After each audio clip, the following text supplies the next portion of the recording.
Okay, thank you. I'll hope this gap between coffee and me and coffee will not be boring, because we'll continue to talk about shit and pee and poo. But we'll contextualize it and put sanitation in the wider framework of also agricultural production. And that we are actually part of nature. And we harvest, we have this food that we eat, and we saw that we don't want to flush the carrots down into the toilet, but we actually do. I mean, all those carrots will be flushed down into the toilet, but hopefully most will not be flushed down with the shit, because the shit is what we don't absorb. But once we absorb these nutrients into the body, sooner or later we'll pee them out. So the pee and the poo together, that's where you have all these nutrients in the carrot, and it will end up in the toilet.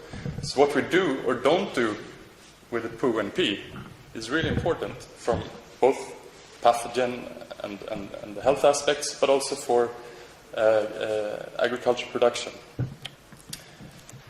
Today, humanity has more or less 3 strategies to deal with the pee and poo. We either just do it, open defecation, we try to displace it, or hide it in deep pits, or displace it as we take out sludge and wastewater and put it somewhere else. And we know the consequences, one or more of these: water pollution, disease transfer, loss of nutrients. And what we, in the long term, need to do, I mean, what we can strive for, is to sanitize and reuse the resources. And that would be what we call productive or ecological sanitation. And of course, there are many ways to do this. There's not one technology, there are many ways to do it. But to be sustainable, of course, it has to be technically, institutionally, socially, economically viable and appropriate. And that's, I mean, this does have impact on many levels. On local level, for local importance, we have 2 billion people who depend on smallholder farms, and productive sanitation could be part, or should be part, of local natural resource management. And just to exemplify from Niger, where we've been working, one rural family, their excreta is equivalent to 2 bags of fertilizers, 100 kilos of chemical fertilizers every year. And if that's not taken care of, I mean, they're losing out in their food production. And those 2 bags cost $80, which few families can afford. If we take a step up on regional level, if we don't take care of the nutrients and the pathogens, we end up with water quality problems, both eutrophication and the contamination. And if we rise up on the global level, the humanity has been messing with the nitrogen and phosphorus cycles for quite a long time. And also, nitrogen and phosphorus chemical fertilizers depend on limited resources. So closing the sanitation loop is part of that solution too. So just for me to conclude before I hand over to the practice in the field on how to implement such thinking, if we recognize both the dangers and the resources of human excreta, we have local to global impact. And there are many ways to reduce the pathogens and reuse. And WHO guidelines, I think, provides quite a good framework for doing that. And if we can make this link to food production, I mean, we could leverage funds from the agriculture sector. And it has been done. Moussa Bonzi has got funds for sanitation to improve food production in Burkina Faso. And it can constitute a pull factor for farmers, especially in rural communities, to invest and get interested in sanitation. But the question is how to do it in practice. We know many failed projects have this intention, but it rarely really materializes. And I think Dr. Bonzi, who is coming from the agriculture sector, can show us one example where it's working quite okay. I hand over to Dr. Bonzi. Thank you, Linus. I want to say that I'm an agronomist. And that means, in my mind, it looks like a link between agronomy and also sanitation. In our country, if you remember the first presentation of Oliver, Burkina Faso was in the red band.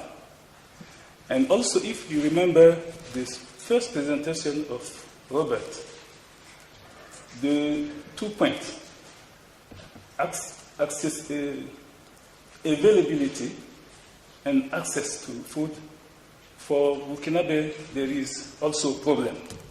And if I want to tell about agronomy in Burkina, we are also very low level of production. That means all the most soil are very poor. And our population growth are very, very high also. It's around 3%. That's very big. And that means we have really want to find solutions, and quickly. And in this way, we cross productive sanitation. And we try to improve it and to see if it can contribute in the solution of our problem we have. So I think this is the global point of view of sanitation in Burkina, and also in the most region of Sahel. You see? And this is what I have just saying back. Agriculture level. It's very poor agriculture. And this one, we want to say that the first question we ask for us is productive sanitation is one solution for us? And we say yes. Why not? We can try. And we did it. And today I think we have a good result. And in this way I want to share with you what we did, what method we used to convince farmers community, and also to go for dissemination of this technology. The first point of our methodology was to create the demand for eco-sand fertilizer. I don't say about latrine. I'm talking about eco-sand fertilizer. Because in our rural area, the first problem we have, the major problem is also the soil fertility level. And since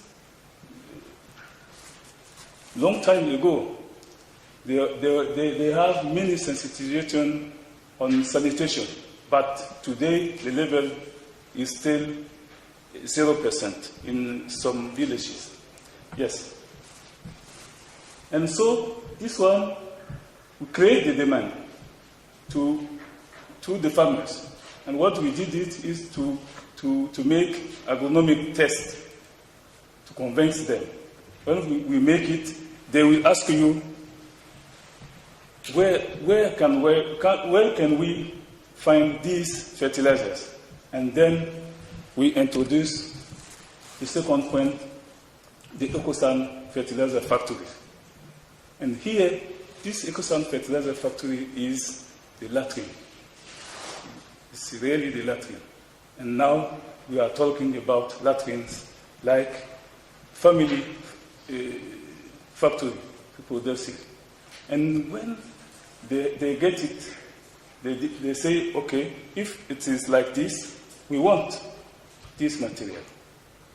And for this way, we convince population to go with productive sanitation and also resolve the problem, in part of the problem of sanitation in the rural areas. So this is just the picture to show you the latrine, this is the factory and the products. For urinal, also the urinal and also fertilizer. And the result here is in the policy level of the government, now eco-sand latrine is included on the option of National Sanitation Plan. And there are some projects funded by EU and holding us by water and sanitation for Africa late, and we try to work this to improve eco-sound latrine and also eco-sound fertilizer through those programs. And now many NGOs are now adopting the approach, and also private initiative was going in everywhere in the country. As a conclusion, I think that changing perspective on excreta and recognize both danger, danger and the available resources allow for win-win. We can improve food production and also health. And this productive approach can give a major boost to sanitation in the Sahel. We have now good argument to tap into food security, agriculture funds to boost sanitation, and have also good argument to create sanitation demand from smallholder farmers. And the next, I think, is very important here, is that we need now in our country, we need a national program that can take on approach with equal emphasis on also sanitation and agricultural components. And to improve access through one point, the diversification of latrine types, because the problem is really the cost. The cost is very higher for the population. And we can also see something towards microcredit. And the last point is, I think, is direct for Robert. Is it possible to complement with CLTS approach to reach total sanitation with both also push on the dangers and also pull factors? If it is possible, it will be, I think, it will be one step to win what we are going with. Thank you very much.